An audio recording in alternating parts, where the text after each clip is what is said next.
untuk geng-geng. This is for you.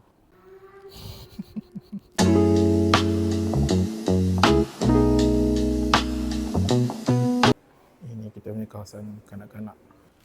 Aku nak cari bahan bacaan untuk bedtime story untuk anak-anak. So aku datang sini untuk pinjam lah. So dia punya bahan bacaan tu akan berubah-ubah setiap minggu. Cuti sekolah, korang boleh bawa datang Mustakat ni sebab ada banyak aktiviti yang korang boleh buat kat sini.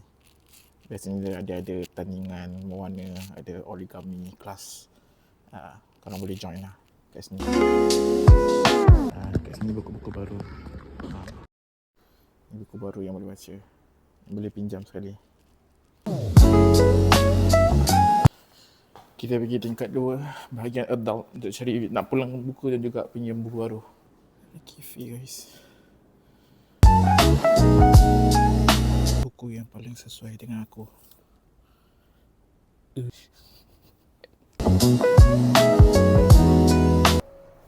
Aku baru je habis pinjam buku, nak naik bising-bising. Tempat main game.